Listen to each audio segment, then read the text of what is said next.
All right, for this demo, we are going to learn how to make ear wires. The tools you're going to need are a ring mandrel. If you don't have a ring mandrel, you can use anything that's circular. So you could use a Sharpie, a larger marker, anything that has that perfect circular shape will work for this. I also have some flathead pliers, some needle nose pliers, diagonal cutters, a file, and my 20 gauge wire. The reason you're using 20 gauge is because this is the wire that's most compatible with piercings. This is about the average size of an ear piercing.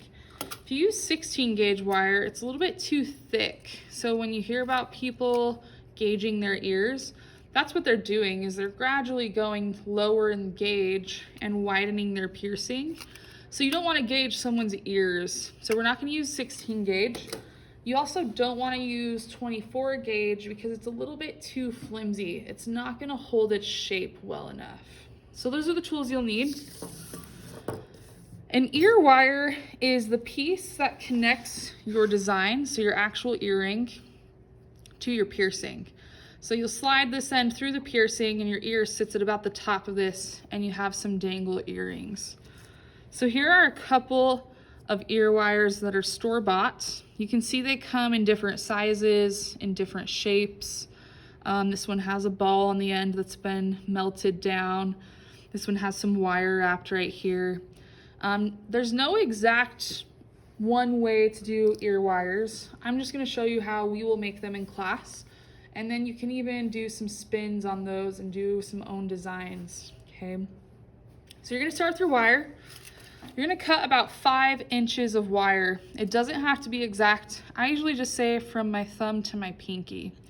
So I'm going to take my diagonal cutters and cut about 5 inches. Once I have my wire cut, I'm going to kind of straighten it out a little bit. Again, it doesn't need to be perfect at this stage. And you're going to guess about the middle and fold it in half. Doesn't need to be perfect, but approximately in the middle you're going to fold it, and then you're going to kind of pinch that loop down tight. So it should look something like that. And I'm just going to smooth out the rest of this wire a little bit. So throughout the demo, I'm going to refer to 2 sides, the looped side and the open side, okay? So there we are. The next tool you're going to use are your round nose or needle nose pliers. And on the looped side, you're going to grip it towards the top of your needle nose pliers.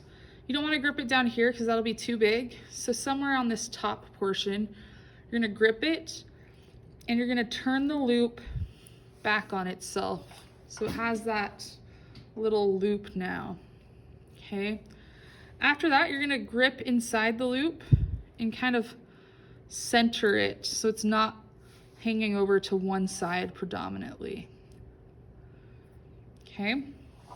Once you have that loop made, you're going to take your ring mandrel or your marker, whichever one you're doing, and you're going to make this large loop that's on the top of this ear hook.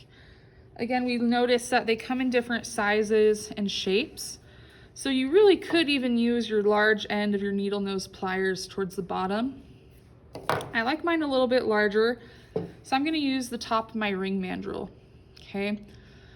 On the loop side, I'm going to make it so the opening of the loop faces me, so facing up. I'm going to grip it with my thumb, and I'm going to bend it all the way around so I have a hook shape. Again, the opening of the loop faces outward.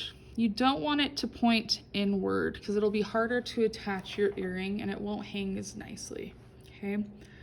Again, I could have made this loop a little bit smaller. You don't want to go too small. I wouldn't go any smaller than that, or else it'll fit really tight on your ear. So it needs to at least be the thickness of an earlobe, okay? So I'd say that's about the thickness of an earlobe if we can compare those. After that, directly across from the loop, so right about here, I'm going to grip it with my flathead pliers. So again, I'm about across from the loop. You don't want to go too high and you also don't want to go too low. I usually just go right about across from it. You're going to bend this portion back at about a 45-degree angle, okay?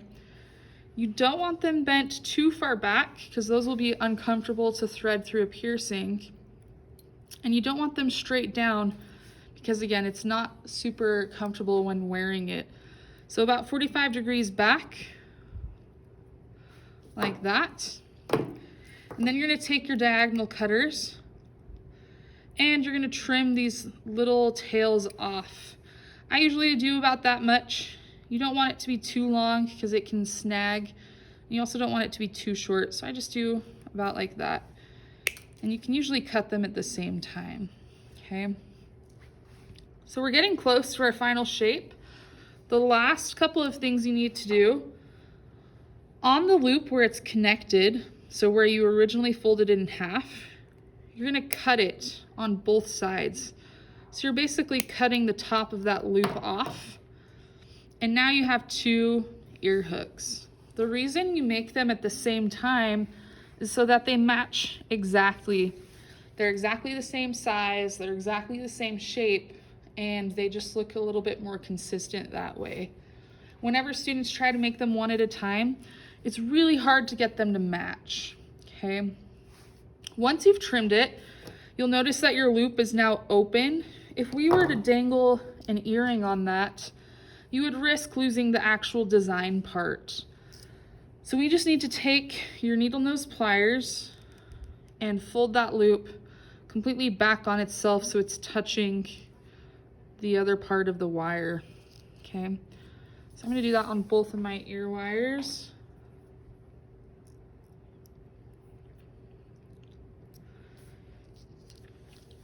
The last thing you're gonna do is take your file,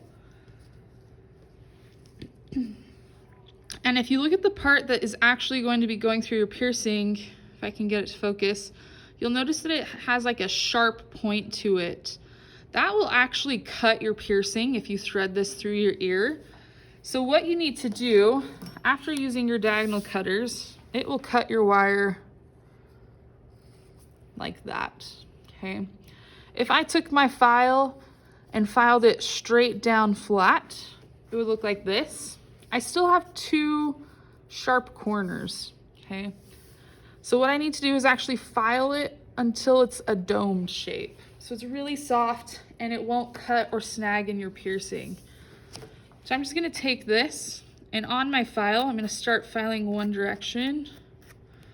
And I'm just gonna constantly change directions, filing up and across and kind of on the sides until there's no point or snags.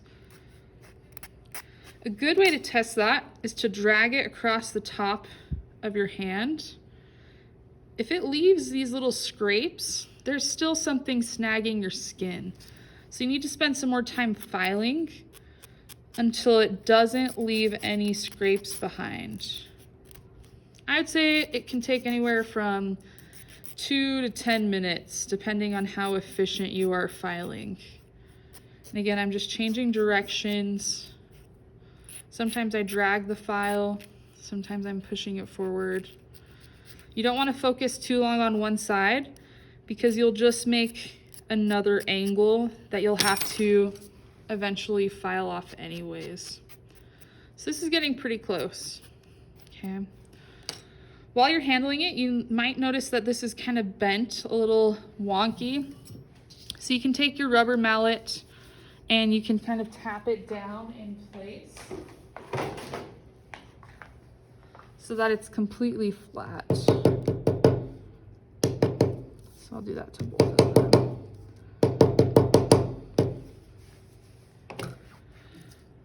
You'll notice on this ear wire, it has a portion that's been hammered flatter than the rest. That's just for decoration, and you can do that with a ball peen hammer or a metal hammer, okay?